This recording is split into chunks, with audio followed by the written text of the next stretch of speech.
Good morning. Amazon. Flash briefing. Jamie, getting your flash briefing. In NPR News. Live from NPR News in Washington, I'm Corva Coleman. About 100 million people are under heat advisories, watches, or warnings. Relentless and dangerous heat persists in the south and west. Many places have triple-digit temperatures. Phoenix has had 20 days in a row of heat at or above 110 degrees. Who's out there watching? Kentucky is under a state of emergency. Parts of western Kentucky got some of the heaviest rainfall the state has ever seen this week. It overwhelmed homes this week with flooding. Officials warned it was life-threatening. A powerful tornado crashed into an area not far from Raleigh, North Carolina yesterday. There was a lot of damage from the storm, including to a plant owned by drug maker Pfizer. Darvid Moore is the fire chief of Rocky Mount, North Carolina. The plant building itself and numerous vehicles were damaged because of the storm. As a result, the city had to transport the employees to the Rocky Mount Senior Center. No serious injuries were reported. The U.S. and several states continue to send wildland fire resources to help Canadian fire crews. They're battling a historic number of wildfires in Canada. Montana Public Radio's Aaron Bolton reports smoke from those fires continues to affect northern states. The U.S. is sending 3 more fire crews to assist Canadian firefighters.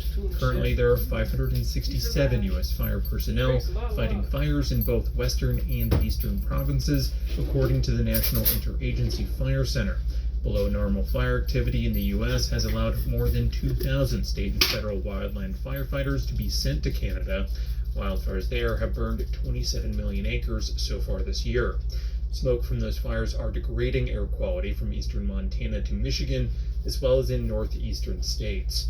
For NPR News, I'm Aaron Bolton in Columbia Falls, Montana. Stocks opened mixed this morning as investors sift through an uneven batch of corporate earnings reports.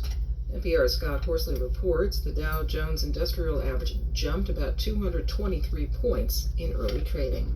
Netflix shares declined this morning after the streaming company reported lower than expected revenues for its most recent quarter. Netflix did sign up nearly 6 million new subscribers during the spring, though, as the company cracks down on password sharing. Tesla stock also fell despite better than expected quarterly profits. Investors are nervous about the prospect of additional price cuts on the company's electric vehicles.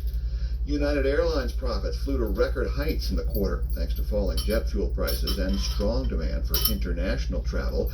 Profits at American Airlines also topped analyst expectations. And new claims for unemployment insurance dipped last week as the U.S. job market remains tight. Scott Horsley, NPR News, Washington. Stocks remain mixed on Wall Street. The Dow Jones Industrials are up 212 points. The Nasdaq is down more than 100 points. This is NPR. Russia has bombed Ukrainian port cities on the Black Sea today, killing at least 2 people and injuring nearly 30 others. This comes as Russia pulled out of an international agreement to protect ships in the Black Sea transporting Ukrainian and Russian grain. That's raising wheat prices in the U.S. just as the Northwest starts its harvest. Northwest News Network's Anna King has more. Wheat farmer Jeff Lieber of Yuma Pine, Oregon, stands in the baking sun. He listens to his grain hiss up into the bins here at the Northwest Grain Growers Co-op. And so does every other Russian that wants to export. Lieber is getting a bit more for his wheat. Still, what he spent on this crop, his fuel, seed, and fertilizer have been the highest prices he's ever seen, potentially offsetting any gains. Not much I can do except for take care of my farm the best I can, and then our government and everybody else takes care of the pricing. We get what we get. Lieber already has fall planting in mind. For NPR News, I'm Anna King in Walla Walla, Washington. Police in New Zealand say a gunman opened fire at a construction site in downtown Auckland today. 2 people were killed and others were injured. The gunman was later discovered dead. New Zealand officials say there's no danger to the public. The shooting happened near some hotels hosting players for the World Cup. New Zealand is a co-host. The New Zealand team opened the first match of the tournament, defeating Norway 1-0. The other co-host, Australia, also defeated Ireland 1-0. I'm Corva Coleman, NPR News. Hey, it's Aisha Harris from Pop Culture Happy Hour. Skip.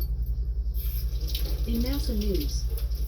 La Dirección de la NASA, incluidos expertos en clima entre los que figura un hispanohablante, estará disponible a las 4 p.m. EDT del jueves 20 de julio en la sede de la agencia en Washington para hacer balance de los recientes fenómenos meteorológicos extremos y discutir cómo la investigación y los datos de la NASA están posibilitando soluciones CL. Gracias.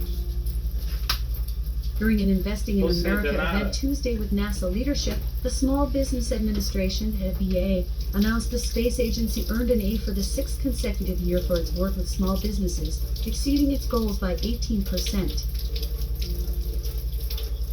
NASA leadership, including climate experts, will be available at 4 p.m. EDT on Thursday, July 20th, at the agency's headquarters in Okay, Washington English. to shed light on Thank recent you. extreme weather events and Well, say discuss you're how welcome. NASA research and data is enabling climate solutions. Students from Wyoming will have an opportunity this week to hear from NASA astronauts aboard the International Space Station during the state's first Earth to Space call. Jody Singer, NASA's The Marshall Space first Flight Center Earth to Director, Space announced call. Monday Come her on, how many years retirement, you been doing effective this? Saturday, Let's be July honest. 29th, after more than 38 years of service. Among many firsts in her career, Singer was appointed as the first female center director at Marshall in 2018, after serving as deputy director from 2016 to 2018. In weather. In Seattle, it's 65 degrees Fahrenheit with With clear sun. skies and sun. Oh yeah. Today, you can look for mostly sunny weather, with a high of 84 some degrees and a plastic low water, of some 59 chickens. degrees. Alright. From NASA, Amazon. Blood. Off. Amazon. Tell us a joke. Why does Hamlet take so long in the bathroom? He can't decide to pee or not to pee. Oh my god. That was a terrible joke. Don't repeat that. Have a good day.